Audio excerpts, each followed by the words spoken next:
T twenty বিশ্বকাপের ইতিহাসে এক আসরে সর্বোচ্চ রানের রেকর্ড এখনো ভারতীয় ব্যাটার বিরাট কোহলির দখলে। 2014 সালে টি-টোয়েন্টি বিশ্বকাপে তিনি করেছিলেন 319 রান। সেই আসরের ফাইনালে শ্রীলঙ্কার কাছে হেরেছিল ভারত। কিন্তু এবারের বিশ্বকাপের চিত্রটা একটু ভিন্ন। দল বেশি, ম্যাচ বেশি, তাই রেকর্ড ভাঙার সুযোগও রয়েছে বেশি। গ্রুপ পর্বেই পাকিস্তানি ডানহাতি ওপেনার সাহিবজাদা করে ফেলেছেন 220 রান।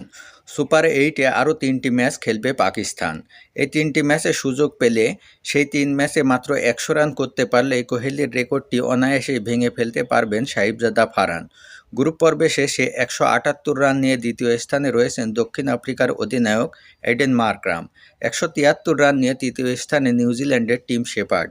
এদের সবারই সামর্থ্য রয়েছে বিরাট কোহলির রেকর্ডটি ভেঙে নতুন রেকর্ড গড়ার। আগের যে কোনো আসরের তুলনায় এবারের আসরে কোহলির ঐতিহাসিক রেকর্ডটি ভাঙার সম্ভাবনা অনেক বেশি।